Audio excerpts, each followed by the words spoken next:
Hey guys, it is Sarah here with my service dog Bailey, and today's video is on figuring out whether or not a service dog is right for you. Sarah here with my service dog. Hi. Good girl.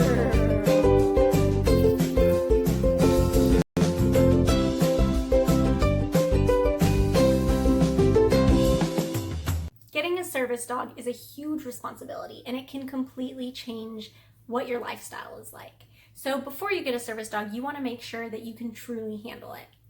The first thing to do when figuring out if it's the right fit for you is make sure that you fit the legal definition of disabled, because you have to qualify as disabled in order to qualify for a service dog. In the US, this definition is given under the Americans with Disabilities Act. To be disabled under the Americans with Disabilities Act, you have to have a physical or mental impairment that substantially limits one or more major life activities. Or you have to be a person who has a history or record of such an impairment, or you have to have a perception by others that you have such an impairment. When trying to figure out if you qualify for a service dog, you should be using that ADA definition of disabled. This does not mean that you have to have paperwork from a doctor indicating that you're disabled, and it doesn't mean that you have to qualify for disability benefits from Social Security or something like that. It can be helpful to work with a doctor to figure out if you meet this minimum definition of disabled, but be sure to provide them with the ADA definition of disabled, because a lot of doctors don't really understand what it means to be disabled in a legal sense of the word. They understand medical things and how you are impacted medically, but they don't understand necessarily how exactly that impacts your ability to function and how it impacts your legal standard under the ADA definition. So always go by the ADA definition. Once you know that you fall under the ADA definition of disabled, then you want to understand how that disability impacts you. Make a list of how it changes your day-to-day life and how it impacts daily activities.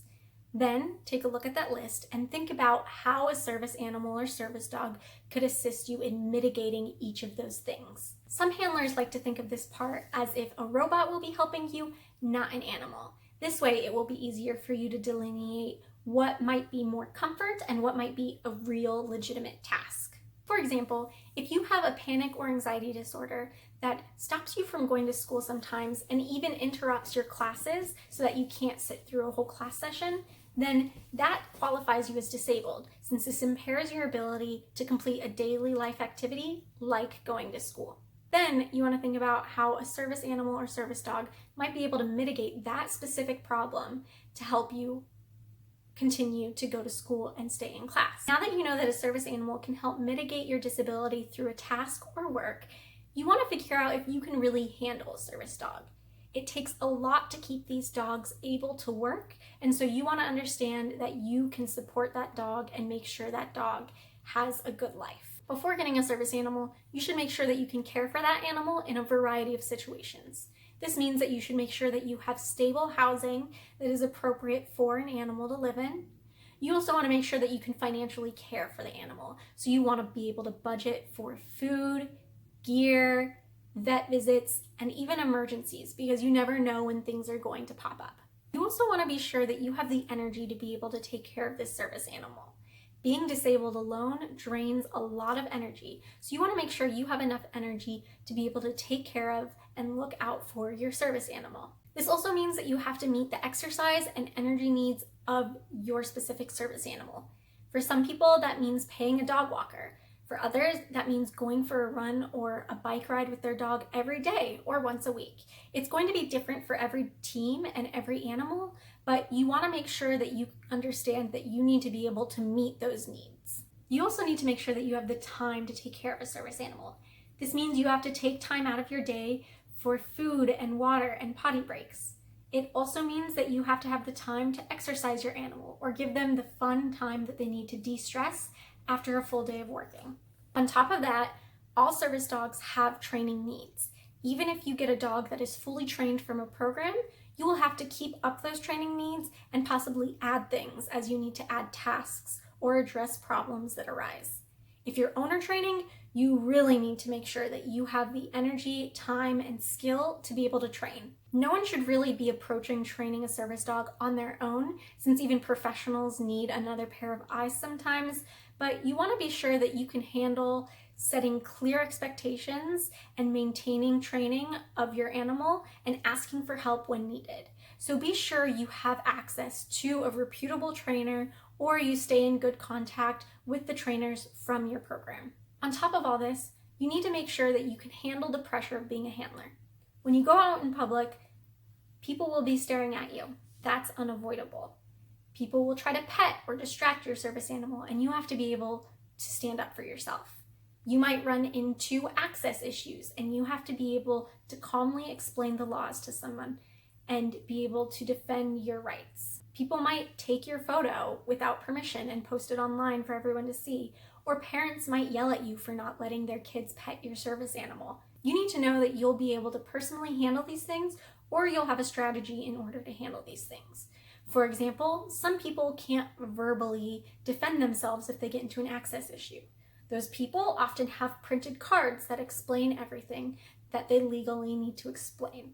For some people, the negatives of the pressure of handling a service animal in public and dealing with the public can outweigh the benefits of having a service animal to mitigate their disability. The responsibility and pressure of having a service animal does not make it easy, and you should know what to expect before getting into it. That way, you aren't diving into the deep end before you're ready. You also want to ask if you have the support from the people closest to you and your loved ones.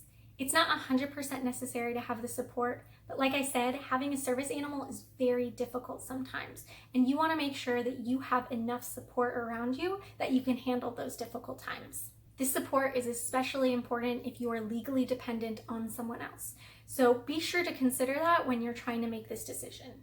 You also need to consider what the timeline of getting a service animal will be like for you. If you want to owner train, it often takes 2 or more years to be able to fully train a service animal. If you want to go through a program, a lot of the times their wait lists are 2 years or longer as well. So you need to be able to understand how long it's going to take.